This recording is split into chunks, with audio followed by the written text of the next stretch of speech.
کچہریاں بند ہو جائیں، لڑائیاں ہوں، عدالتوں کا بائیکاٹ کیا جائے، اور اللہ کے رسول کی عزت کے لیے ایک دن بھی عدالتیں بند نہ ہوں، اور صدر کو یہ اجازت دے دی جائے اور گورنر کو یہ اجازت دے دی جائے کہ وہ اللہ کے رسول کے گستاخ کا ساتھ دیں۔ ہمیں اپنی انتظامیہ بڑی پیاری ہے پر دین سے زیادہ پیاری نہیں ہے، اللہ کے رسول کی عزت سے زیادہ پیاری نہیں ہے۔ آج ہمیں حالات نے پھر امتحان گاہ میں کھڑا کر دیا ہے کہ ہم کس سے ڈرتے ہیں اور کس سے نہیں۔ یہ بات میں بار دیگر کہہ رہا ہوں، ہم گناہگار ہو سکتے ہیں، حضور کے غدار نہیں ہو سکتے، اور ہمیں اپنی جانوں سے زیادہ اللہ کے رسول کی عزت پیاری۔ کہتے ہیں کہاں لکھا ہے کہ گستاخ رسول کو سزائے موت دی جائے؟ کئی پڑھے لکھے جاہل جو اپنے آپ کو پڑھا لکھا ظاہر کرتے ہیں، کئی پڑھے لکھے جاہل یہ بات الیکٹرانک میڈیا پہ کر رہے ہیں کہ کہاں لکھا ہے گستاخ رسول کو سزائے موت دی جائے۔ بڑی ذمہ داری سے بیان کر رہا ہوں، حرم امن کی جگہ ہے، من دخلہ کان آمنا، جو مسجد حرام میں داخل ہو گیا وہ امن پا گیا۔ حضرت فاروق اعظم فرماتے ہیں اگر میرے باپ کا قاتل حرم میں داخل ہو جائے تو میں اس سے قصاص نہیں لوں گا جب تک کہ وہ باہر نہ نکلے۔ تو حرم کی جگہ کون سی جگہ ہے؟ امن کی جگہ ہے۔ فتح مکہ کے موقع پر ابن حنظل ایک گستاخ جس نے حضور کے ساتھ بڑی دشمنی کی تھی، فتح مکہ سے پہلے اس نے 2 لونڈیاں منگوائی تھیں جو رقص کرتی تھی، ناچتی تھیں، اور معاذ اللہ حضور کے خلاف گیت گاتی تھی، ہجو پڑھتی تھی، اور یہ ابن حنظل حضور کے خلاف بولتا تھا، تقریریں کرتا تھا حضور کے خلاف اور حضور کی گستاخی کرتا تھا۔ جب مکہ فتح ہوا، ابن حنظل دوڑا ہوا حرم میں آیا، مسجد حرام میں داخل ہوا، دیوار کعبہ کے ساتھ اپنی چھاتی لگا تھی، اپنا سینہ اس نے کعبے کی دیوار کے ساتھ لگایا، اپنے بازو اس نے کعبے کی دیوار کے ساتھ لگائے ہوئے، چمٹا ہوا ہے کعبے کی دیوار کے ساتھ۔ اب حرم امن کی جگہ ہے، اور جو کعبے کی دیوار سے چمٹا ہوا ہو وہ تو امن والی جگہ میں ہے۔ صحابہ نے عرض کیا یا رسول اللہ صلی اللہ علیہ وسلم، یہ وہ گستاخ ہے جو آپ کی بے ادبی کرتا تھا، پر حرم میں گیا ہے، یا رسول اللہ اب اس کے لیے کیا حکم ہے؟ حضور نے فرمایا اقتلوہ، اقتلوہ۔ یہ الفاظ ارشاد فرما کے حضور نے بتا دیا کہ جو گستاخ رسول ہے اگر وہ کعبے کے ساتھ بھی چمٹ جائے پھر بھی صلاح کہہ کے اسے قتل کر دیا جائے۔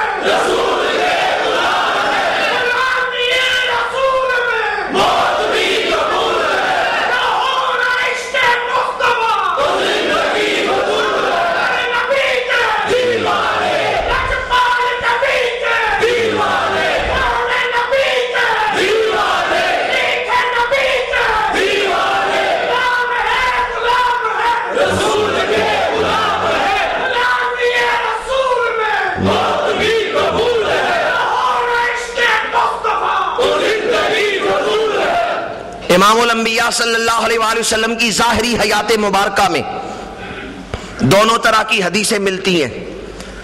بعض لوگوں کو حضور نے معاف بھی کیا ہے، جس طرح کہ طائف کے بازار میں بعض اوباشوں نے پتھر مارے، پر حضور جب باغ میں تشریف فرما ہوئے تو دعا کے لیے ہاتھ اٹھائے۔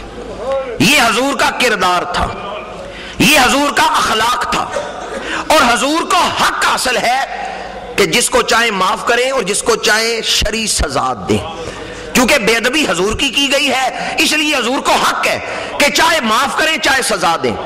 اس لیے دونوں طرح کی حدیث ملتی ہیں۔ بعض لوگوں کو حضور نے معاف بھی کی ہے، ایک عورت کوڑا پھینکتی ہے، بیمار ہوتی ہے، حضور عیادت کرنے چلے جاتے ہیں، حضور نے معاف کی ہے، اپنے اخلاق کا اظہار کیا ہے۔ پر کچھ روایتیں ایسی ہیں جن میں حضور نے شرعی سزا دے کے بتا ہے کہ جو گستاخ رسول ہے اگر میں اسے معاف کروں تو اس کا مطلب یہ نہیں کہ میرے دین میں وہ معافی کا حقدار ہے، نہیں، دین یہ ہے کہ جو گستاخ رسول ہے وہ سزائے موت کا حقدار ہے۔ اگر گستاخ رسول کعبے کی دیوار سے بھی چمٹا ہوا ہو، اس کا سینہ دیوار کعبہ سے لگا ہوا ہو، پھر بھی حضور فرماتے ہیں اقتلوہ ہو، اس کا سر تن سے جدا کر دو، اس لیے کہ رسول کی بے ادبی کر کے اس نے اللہ کی بے ادبی اور گستاخی کی ہے۔ دوسری روایت قرآن مجید کی آیت ہے، اس کی تفسیر میں مفسرین نے یہ روایت نقل کی ہے۔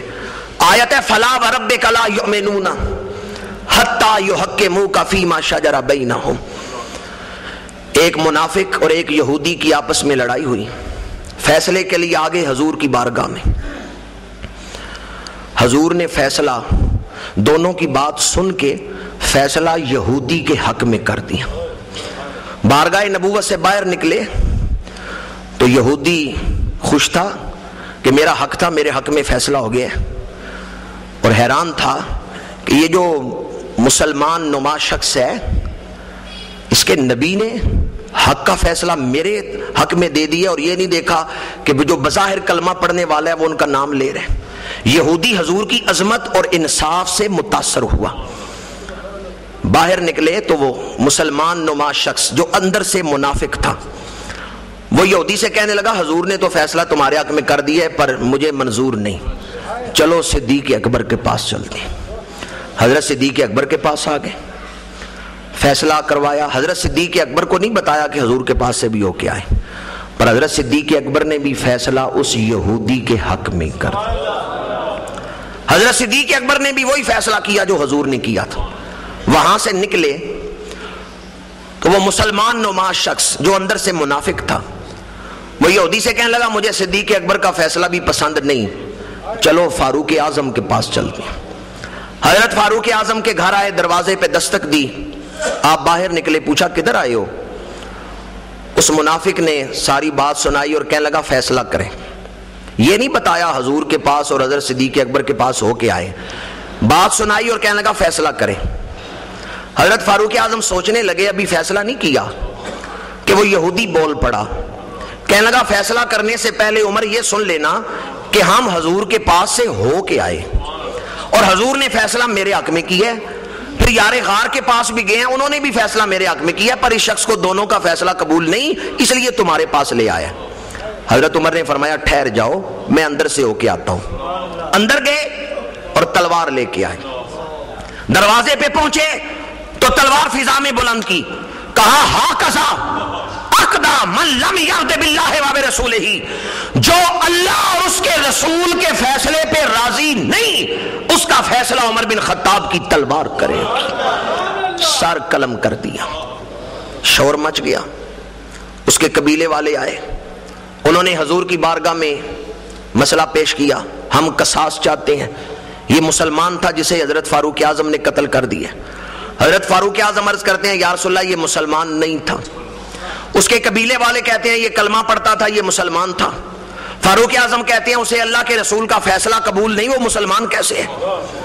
یہ بحث ہو رہی ہے، ابھی حضور نے فیصلہ نہیں سنایا کہ اللہ تعالیٰ نے جبریل امین کے ذریعے آسمانوں سے فیصلہ نازل فرما دیا، فلا وربک لا یؤمنون حتی یحکموک فیما شجر بینہم، فلا وربک، اور قسم ہے آپ کے رب کی جسے آپ کا فیصلہ قبول نہیں وہ مومن نہیں ہو سکتا۔ فلا وربک لا یؤمنون حتی یحکموک فیما شجر بینہم، جب تک اپنے معاملات میں اے رسول آپ کا فیصلہ قبول نہیں کرتے یہ لوگ مسلمان نہیں ہو سکتے۔ حضرت فاروق اعظم کے حق میں یہ آیت مبارکہ نازل ہوئی۔ حضرت فاروق اعظم کی تلوار نے بھی یہ فیصلہ کر دیا جو گستاخ رسول ہے وہ واجب القتل ہے۔ ہماری تاریخ کا ایک عظیم حکمران گزرا ہے سلطان صلاح الدین ایوبی۔ ایوبی کی عیسائیوں کے ساتھ جنگیں ہوتی رہی ہیں، صلیبی جنگیں۔ ایک عیسائی جرنیل نے چند مسلمانوں کو گرفتار کیا اور اپنے دربار میں کھڑا کر کے، لائن میں کھڑا کر کے ان سب کے سر کاٹے۔ جب آخری تک پہنچا تو اس آخری مسلمان نے رحم کی اپیل کی تو وہ عیسائی جرنیل تلوار چلاتے ہوئے کہنے لگا تم محمد کا کلمہ پڑھتے ہو، بلاؤ محمد کو کہ تمہیں آ کے بچائے، بلاؤ محمد کو کہ وہ آ کے تمہیں بچائے۔ یہ کہہ کے سر قلم کرتی ہیں۔ یہ بات پہنچی سلطان صلاح الدین ایوبی کو، تخت پہ بیٹھا ہوا ہے، اترا، کہنے لگا اب نہیں بیٹھوں گا جب تک اس عیسائی جرنیل کو جواب نہیں دے لوں گا۔ لشکر کو تیاری کا حکم دیا، ادھر لشکر تیار ہو رہا ہے، ادھر سلطان صلاح الدین ایوبی نے اس عیسائی جرنیل کو پیغام بھیجا کہ تو نے حضور کو بلایا ہے، حضور کی تو شان وراء الورا ہے، محمد عربی کا غلام آ رہا ہے۔ تو نے کہا بلاؤ محمد عربی کو، محمد عربی کا غلام آ رہا ہے، تیار ہو جاؤ، رسول اللہ کا غلام آ رہا ہے۔ سلطان صلاح الدین ایوبی گیا، عیسائی اور مسلمان فوجیں آپس میں ٹکرائی، سلطان صلاح الدین ایوبی جنگ جیت گیا۔ وہ عیسائی جرنیل جو بڑا غرور اور تکبر کرتا تھا، پا بجولاں قیدی بن کے جب ایوبی کے سامنے پیش ہوا، گھٹنوں کے بل زمین پہ گرا اور ہاتھ جوڑ کے کہنے لگا بادشاہ بادشاہوں کو معاف کرتے رہتے ہیں، آج میں ہار گیا ہوں، تو جیت گیا، مجھے معاف کر دے۔ تاریخ میں نام لکھا جائے گا کہ ایک بادشاہ نے دوسرے بادشاہ کو معاف کر دیا ہے۔ سلطان صلاح الدین ایوبی نے کہا تو میرا مجرم نہیں، تلوار بلند کی اور کہا تو میرا مجرم نہیں کہ میں تمہیں معاف کروں، اگر تو میرا مجرم ہوتا تو میں تجھے معاف کر دیتا، پر تو اللہ کے رسول کا مجرم ہے، مجھے کیا حق ہے کہ میں تجھے معاف کروں۔ یہ کہا اور سر تن سے جدا کر دیا۔ سلطان صلاح الدین ایوبی نے بتا دیا امت کو یہ حق نہیں کہ حضور کے گستاخ کو معاف کرے، حضور کو حق تھا، اور یہی فقہا کا فتویٰ ہے، یہی علماء راسخین کا فتویٰ ہے کہ جو حضور کا گستاخ ہے ہمیں حق نہیں کہ ہم اس کو معاف کریں۔ ہاں حضور کو حق تھا کہ حضور اسے معاف فرما سکتے تھے۔ امام الانبیاء نے ظاہری آیات مبارکہ میں دونوں طرح کا عمل اپنایا، لیکن امت کے لیے جو فتویٰ ہے وہ یہی ہے کہ امت حضور کے گستاخ کو معاف نہیں کر سکتی۔ حدیث قدسی ہے من عاد لی ولیا فقد آذنتہ بالحرب، اللہ تعالیٰ فرماتا ہے جس نے میرے ولی کے ساتھ دشمنی کی میں رب اسے اعلان جنگ کرتا ہوں۔ کون اعلان جنگ کر رہا ہے اور کس کے دشمن کو؟ یہ بخاری شریف کی حدیث ہے، حدیث قدسی ہے، من عاد لی ولیا، اللہ فرماتا ہے جس نے میرے ولی کے ساتھ دشمنی کی فقد آذنتہ بالحرب، میں رب اسے اعلان جنگ کرتا ہوں۔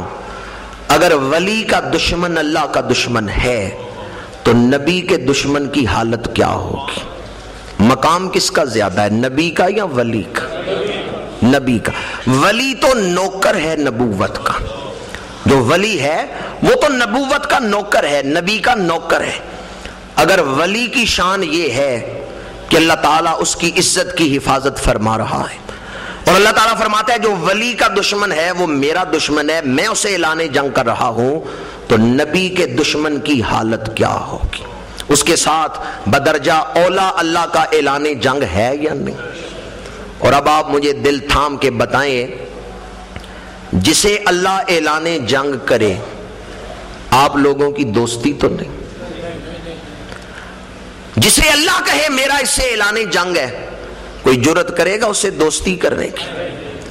جس کے بارے میں اللہ فرمائے فقد آذنتہ بالحرب، یہ میرے ولی کا دشمن ہے، میں اسے اعلان جنگ کرتا ہوں۔ جسے اللہ اعلان جنگ کرے، اگر آپ میں سے کوئی اللہ کے دشمن سے دوستی کرے گا تو گویا اللہ سے دشمنی کر رہا ہے۔ آج اگر کوئی نبی کے گستاخ سے دوستی کرے اور کہے میں اسے بچاؤں گا، اور معاذ اللہ ثم معاذ اللہ بیان دے کہ یہ کالا قانون ختم ہونا چاہیے، یہ کالا قانون ختم ہونا چاہیے، ہزاروں لعنتیں ہوں ایسے شخص پر جو قرآن اور حدیث کے